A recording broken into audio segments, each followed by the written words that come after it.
Hi friends, ಎಲ್ರಿಗೂ ನಮಸ್ತೆ. Vedic ಅಸ್ಟ್ರಾಲಜರ್ಗೆ ಸ್ವಾಗತ. ನಿಮಗೆ ಎಲ್ಲರೂ ಹೇಗಿದ್ದೀರಾ? ನಾನು ಚೆನ್ನಾಗಿದ್ದೀನಿ. ಐ ಹೋಪ್ ನೀವೆಲ್ಲರೂ ಚೆನ್ನಾಗಿದ್ದೀರಾ ಅಂತ ಅಂದ್ಕೊಂಡಿದ್ದೀನಿ.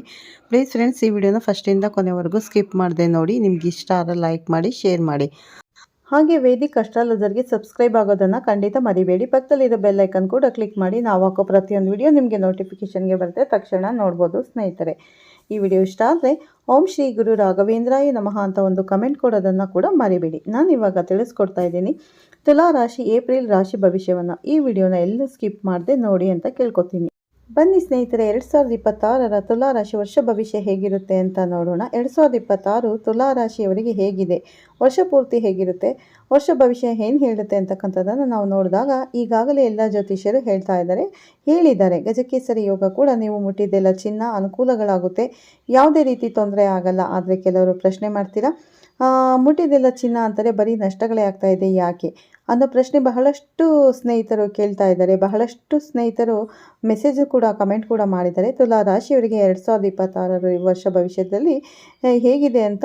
ಆದರೂ ಈ ಏಪ್ರಿಲಿಂದ ಅಂತ ಕೂಡ ತುಂಬ ಚೆನ್ನಾಗಿದೆ ಅಂತ ಹೇಳ್ಬೋದು. ನೋಡಿದಾಗ ಭೋಗ ವಸ್ತುಗಳು ಪ್ರಾಪ್ತಿಯಾಗುವಂಥದ್ದು ಯೋಗ ಕೂಡ ಈ ಏಪ್ರಿಲಿಂದ ಆರಂಭ ಆಗುತ್ತೆ, ಕಂಡು ಬರ್ತಾ ಇದೆ.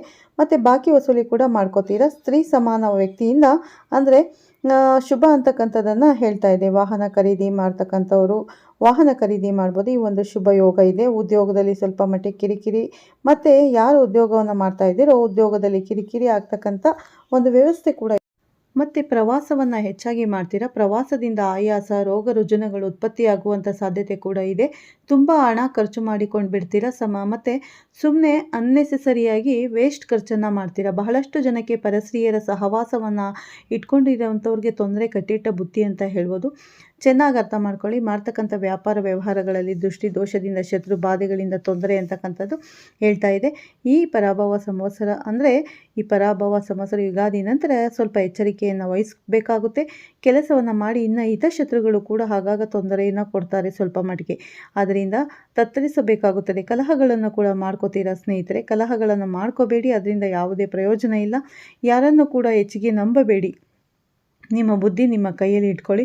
ಶರೀರದಲ್ಲಿ ಬಹಳಷ್ಟು ಆಯಾಸ, ದೊಡ್ಡವರೇ ಹೇಳ್ತಾರೆ ಆಯಾಸ ಅಂತಕ್ಕಂಥದ್ದು ಹೇಗಾಗುತ್ತೆ, ಆಲಸ್ಯಂ ಅಮೃತಂ ವಿಷಂ. ಆಲಸ್ಯವನ್ನು ನೀವು ಹೆಚ್ಚಾಗಿ ತೋರಿಸಿದಾಗ ಮಾಡ್ತಕ್ಕಂಥ ಕೆಲಸ ಕಾರ್ಯದಲ್ಲಿ ಅಧಿಕ ಖರ್ಚುಗಳು, ಅಪಕೀರ್ತಿಗಳು ಮತ್ತು ಅಧರ್ಮದಲ್ಲಿ ಆಸಕ್ತಿ ಹೆಚ್ಚಾಗುವಂಥದ್ದು ಕೂಡ ಕಂಡುಬರುತ್ತೆ. ನಾನೊಂದು ಕಿವಿ ಮಾತನ್ನು ನಿಮಗೆ ಹೇಳೋಕೆ ಇಷ್ಟಪಡ್ತೀನಿ ಸ್ನೇಹಿತರೆ. ಅಧರ್ಮದಲ್ಲಿ ಕಾಸನ್ನು ಸಂಪಾದನೆ ಮಾಡಬೇಡಿ, ಹಣವನ್ನು ಸಂಪಾದನೆ ಮಾಡಬೇಡಿ. ಯಾವತ್ತಾದರೂ ಒಂದು ದಿನ ಹಾಸ್ಪಿಟಲ್ ನೀವು ಬಿಲ್ ಕಟ್ಟಲೇಬೇಕಾಗುತ್ತೆ. ಈಗಾಗಲೇ ತತ್ತರಿಸಿದ್ದೀರಾ ಹಾಸ್ಪಿಟಲ್ ರೋಗ ರುಜಿನಗಳಿಂದ. ಆದರೆ ಸುಳ್ಳು, ಮೋಸ, ದಗ, ವಂಚನೆ ಇದನ್ನು ಬಿಡಿ. ಯಾರಿಗೋಸ್ಕರ ನೀವು ಬಹಳಷ್ಟು ಸಂಪಾದನೆಯನ್ನು ಮಾಡ್ತೀರಾ? ಭಗವಂತ ನಿಮಗೆ ಏನು ಕಮ್ಮಿ ಮಾಡಿಲ್ಲ. ಉಣ್ಣೋಕೆ ತಿನ್ನೋಕೆ ಏನು ಕೂಡ ಕಮ್ಮಿ ಮಾಡಿಲ್ಲ, ಚೆನ್ನಾಗಿಟ್ಟಿದ್ದಾನೆ ಭಗವಂತ, ಹೌದಲ್ವಾ? ಆದರೆ ಸುಳ್ಳು ಮೋಸದ ಪ್ರಪಂಚದಲ್ಲಿ ಹೆಚ್ಚಾಗಿ ನೀವು ಕೈ ಹಾಕ್ತೀರಾ. ನೋಡಿ, ಇದನ್ನು ನೀವು ಸ್ವಲ್ಪ ಮೇಂಟೈನ್ ಮಾಡಿದ್ದೆ ಆದರೆ ಮಾಡ್ತಕ್ಕಂಥ ಕೆಲಸ ಕಾರ್ಯದಲ್ಲಿ ಜಯ, ಮತ್ತು ಸೇವಕರಿಂದ ಸಹಾಯ ಮಾಡ್ತಕ್ಕಂಥ, ಉದ್ಯೋಗದಲ್ಲಿ ಬಡ್ತಿ, ಸುಖ, ಭೋಜನ ಪ್ರಾಪ್ತಿ, ಧನ ಪ್ರಾಪ್ತಿ, ಧೈರ್ಯದಿಂದ ಎಲ್ಲ ಕೆಲಸಗಳನ್ನು ಮಾಡ್ತಕ್ಕಂಥ ಬುದ್ಧಿ, ಶಕ್ತಿ, ಚೈತನ್ಯ ನಿಮಗೆ ಪ್ರಾಪ್ತಿಯಾಗುತ್ತೆ. ನಾನಾ ವಿಚಾರಗಳು ಕೂಡ ಆಸಕ್ತಿ ಹೆಚ್ಚಾಗುವಂಥದ್ದು ಕೂಡ ಕಂಡು ಬರುತ್ತೆ. ಮತ್ತು ಹಿತೈಷಿಗಳು ನೆರವಿಗೂ ಕೂಡ ಬರ್ತಾರೆ. ನೀವು ಹೆಚ್ಚಿಗೆ ಸುಳ್ಳು, ಮೋಸ, ದಗ, ವಂಚನೆ ಅಂತಕ್ಕಂಥದ್ದನ್ನು ಎಲ್ಲ ಬಿಟ್ಟಾಗ ಹಿತೈಷಿಗಳು, ನಿಮ್ಮ ಬಂಧುಗಳು ಮತ್ತು ನಿಮ್ಮ ಸ್ನೇಹಿತರು ನಿಮ್ಮ ಸಹಾಯಕ್ಕೆ ಬರ್ತಾರೆ. ಆದರೆ ಎಲ್ಲ ಕಡೆಯಿಂದಲೂ ಕೆಲಸದ ಒತ್ತಡ ಅಂತಕ್ಕಂಥದ್ದು ಅಧಿಕವಾಗುತ್ತೆ. ಕೆಲಸ ಕಾರ್ಯಗಳು ತಕ್ಕ ಮಟ್ಟಿಗೆ ನಡೆಯುತ್ತೆ. ಯಾವುದೇ ಏನು ತೊಂದರೆ ತಾಪತ್ರೆ ಅಂತಕ್ಕಂಥದ್ದು ಇಲ್ಲ. ಆದರೆ ಯಾವಾಗ ವಿವಾಹ ಅಂತ ಕೇಳೋರಿಗೆ ಖಂಡಿತ ವಿವಾಹವಾಗುವುದು, ವಿವಾಹ ನಿಶ್ಚಯವಾಗ್ತಕ್ಕಂಥದ್ದು ಕೂಡ ಈ ತುಲಾ ರಾಶಿಯವರಿಗೆ ಕಂಡುಬರುತ್ತೆ. ಜೊತೆಗೆ ಗೃಹ ಪ್ರವೇಶ ಮಾಡುವಂಥ ಒಂದು ಶುಭ ಯೋಗವೂ ಕೂಡ ಇದೆ ಸ್ನೇಹಿತರೆ. ಆದರೆ ನೀವು ಅಹಂಕಾರದಿಂದ ಧನ ನಷ್ಟವನ್ನು ಮಾಡ್ಕೋತೀರಾ ಅಂತ ಹೇಳ್ತಾ ಇದೆ. ನಾನು ಅನ್ನೋದನ್ನು ಮೊದಲು ಬಿಡ್ತಕ್ಕಂಥ ಕೆಲಸವನ್ನು ಮಾಡಿ. ಅದರಿಂದ ನಿಮ್ಮ ಕುಟುಂಬದಲ್ಲಿ, ಬಂಧುಗಳಲ್ಲಿ ಕಲಹ ಇಲ್ಲ, ಸಲ್ಲದ ಅಪವಾದ, ಮನಕ್ಲೇಶ ಇವೆಲ್ಲವೂ ಕೂಡ ಬರ್ತಕ್ಕಂಥ ಸಾಧ್ಯತೆ ಹೆಚ್ಚಾಗಿ ಕಂಡು ಬರ್ತಾ ಇದೆ. ಆಸ್ತಿಯ ವಿಷಯದಲ್ಲಿ ಜಾಗ್ರತೆಯನ್ನು ವಹಿಸಿ. ಲಿಟಿಗೇಷನ್ ಆಗ್ತಕ್ಕಂಥ ಸಾಧ್ಯತೆ ಇದೆ. ಇರ್ತಕ್ಕಂಥ ಆಸ್ತಿಯಿಂದನೇ ಲಿಟಿಗೇಷನ್ ಆಗ್ತಕ್ಕಂಥ ಸಾಧ್ಯತೆಗಳಿವೆ. ಕೋರ್ಟ್ ಕಚೇರಿಗಳನ್ನು ಅಲೆದಾಡುವಂಥದ್ದು ಕೂಡ ಹೆಚ್ಚಾಗಿ ಕಂಡು ಬರುತ್ತೆ. ಕುಟುಂಬದಲ್ಲಿ ಶಾಂತಿ ಅಂತಕ್ಕಂಥದ್ದು ನಿಮಗೆ ಬರಬೇಕು ಅನ್ನೋದಾದರೆ ನೀವು ಮಾಡಬೇಕಾಗಿರತಕ್ಕಂಥ ತುಲಾ ರಾಶಿಯವರು ಮಾಡಬೇಕಾಗಿರುವ ಕೆಲಸ, ಪ್ರತಿ ಶುಕ್ರವಾರ ರಾಹುಗಾಲದಲ್ಲಿ ನಿಂಬೆಹಣ್ಣಿನ ದೀಪವನ್ನು ಹಚ್ಚಿ ಜಗನ್ಮಾತೆಯಾಗಿರ್ತಕ್ಕಂಥ ಶಕ್ತಿ ದೇವತೆಯನ್ನು ಪ್ರಾರ್ಥನೆ ಮಾಡುವಂಥ ಕೆಲಸವನ್ನು ಮಾಡಿ. ಆಗ ನಿಮಗೆ ಬರ್ತಕ್ಕಂಥ ತೊಂದರೆ ತಾಪತ್ರೆಗಳು ಸಣ್ಣ ಪ್ರಮಾಣದಲ್ಲಿ ಬರುತ್ತೆ ಅಂತ ಜ್ಯೋತಿಷ್ಯ ಹೇಳುತ್ತೆ. ಸ್ತ್ರೀಯರಿಂದ ಅನೇಕ ಸಹಕಾರವೂ ಕೂಡ ಆವಾಗ ಲಭ್ಯವಾಗುತ್ತೆ, ಅನುಕೂಲಗಳು ಪ್ರಾಪ್ತಿಯಾಗುತ್ತೆ. ಜೀವನದಲ್ಲಿ ಕುಟುಂಬದಲ್ಲಿ ಶಾಂತಿ ನೆಮ್ಮದಿ ಅಂತಕ್ಕಂಥದ್ದು ಪ್ರಾಪ್ತಿಯಾಗುತ್ತೆ. ಮಾಡ್ತಕ್ಕಂಥ ವ್ಯಾಪಾರ ವ್ಯವಹಾರ ಲಾಭ, ಉದ್ಯೋಗದಲ್ಲಿ ಅಭಿವೃದ್ಧಿ ಅಂತಕ್ಕಂಥದ್ದನ್ನು ನೋಡ್ತೀರಾ ಸ್ನೇಹಿತರೆ. ಮತ್ತು ಭೂ ಲಾಭಗಳು ಬರ್ತಕ್ಕಂಥ ಸಾಧ್ಯತೆಗಳು ಹೆಚ್ಚಾಗಿ ಕಂಡು ಬರುತ್ತೆ. ಆಭರಣ ಪ್ರಾಪ್ತಿ ಅಂತಕ್ಕಂಥದ್ದು ಕೂಡ ಹೆಚ್ಚಾಗಿ ಕಂಡು ಬರುತ್ತೆ.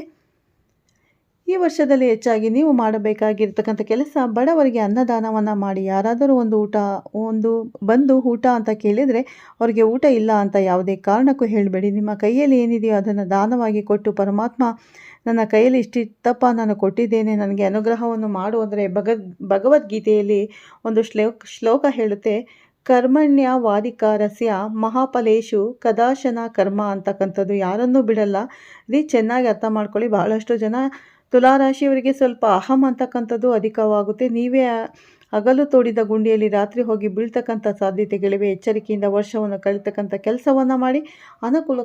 ಅನುಕೂಲಗಳು ಯಾವಾಗ ಸ್ನೇಹಿತರೆ ಅಂತ ಕೇಳ್ತಾ ಇರ್ತೀರಾ, ಯೋಚನೆ ಮಾಡುವಂಥದ್ದು ಬೇಡ. ಆಶ್ಲೇಷ ಮಾಸ, ಕಾರ್ತಿಕ ಮಾಸದಲ್ಲಿ ಬಹಳಷ್ಟು ಅನುಕೂಲಗಳನ್ನು ನೋಡುವಂಥ ಒಂದು ವರ್ಷವಾಗುತ್ತೆ. ಪರಾಭವ ಸಂವತ್ಸರ ಚೆನ್ನಾಗಿ ಅರ್ಥ ಮಾಡ್ಕೊಳ್ಳಿ. ಈ ಸಂವತ್ಸರದಲ್ಲಿ ಬಹಳಷ್ಟು ತೊಂದರೆಗಳಿಗೆ ಹೆಚ್ಚಾಗುವಂಥ ಸಾಧ್ಯತೆ ಇದೆ.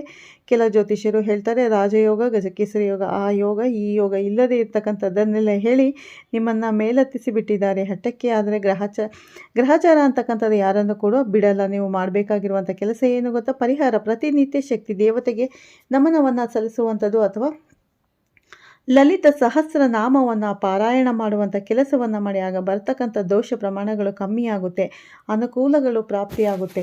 ಆದರೆ ಈ 2026ರಲ್ಲಿ ನಿಮಗೆ ಜೂನ್ವರೆಗೂ ಸ್ವಲ್ಪ ಕಷ್ಟಗಳು ತುಂಬ ಜಾಸ್ತಿ ಇರುತ್ತೆ. ನಾನು ನನ್ನಿಂದನೇ ಅನ್ನೋ ಅಹಂ ಕೂಡ ನಿಮಗೆ ಹೆಚ್ಚಾಗಿರುತ್ತೆ. ಯಾಕಂದರೆ ತುಲಾ ರಾಶಿಯವರ ಅಧಿಪತಿ ಬಂದು ಶುಕ್ರ ಅಂದರೆ ಆಸ್ತಿ ಅಂತಸ್ತಿಗೆ ಒಡೆಯ ಅಂತಲೇ ಹೇಳ್ಬೋದು, ಶುಕ್ರ ಗ್ರಹ. ಹಾಗಾಗಿ ನಾನು ನನ್ನದು ಅನ್ನೋ ಅಹಂಕಾರವನ್ನು ನೀವು ಬಿಟ್ಟರೆ ಖಂಡಿತ ಜೀವನದಲ್ಲಿ ಮುಂದೆ ಬರ್ತೀರಾ. ಮತ್ತು ಬಡಬಗ್ಗರಿಗೆ ನಿಮ್ಮ ಕೈಲಾದಷ್ಟು ದಾನ ಧರ್ಮಗಳನ್ನು ಮಾಡಿ, ಸಹಾಯವನ್ನು ಮಾಡಿ ಸ್ನೇಹಿತರೆ. ಖಂಡಿತ ತುಲಾ ರಾಶಿಯವ್ರಿಗೆ ಒಳ್ಳೆಯದಾಗುತ್ತೆ. ಜೂನ್ ನಂತರ ಅಂತೂ ಒಳ್ಳೆ ಫಲಗಳನ್ನು ನೀವು ನೋಡ್ತೀರಾ ಅಂತ ಹೇಳ್ಬೋದು. ಹೇಳ್ತಾ ಇರೋದು ವರ್ಷ ಭವಿಷ್ಯ. ಜೂನ್ ನಂತರ ನಿಮಗೆ ಒಳ್ಳೆ ಗೃಹ ಅಂದರೆ ಮನೆ ತಗೊಳ್ಳೋ ಯೋಗ, ಆಸ್ತಿ ಖರೀದಿ ಮಾಡೋ ಯೋಗ, ವಿವಾಹ ಯೋಗ ಎಲ್ಲ ಕೂಡ ಕೂಡಿ ಬರುತ್ತೆ. ಹಾಗಾಗಿ ನೀವು ಜೂನ್ವರೆಗೂ ಸ್ವಲ್ಪ ಎಚ್ಚರಿಕೆಯಿಂದ ಇರಬೇಕಾಗುತ್ತೆ ಸ್ನೇಹಿತರೆ. ಜೂನ್ ನಂತರ ಎಲ್ಲ ಶುಭ ಫಲಗಳನ್ನು ಅನುಭವಿಸ್ತೀರಾ. ಅಲ್ಲಿವರೆಗೂ ತಾಳ್ಮೆಯಿಂದ ಇರಿ. ಹೇಳಿದ ಹಾಗೆ ಪ್ರತಿದಿನ ನೀವು ದೇವರ ಧ್ಯಾನ ಮಾಡೋದನ್ನು ಖಂಡಿತ ಮರಿಬೇಡಿ.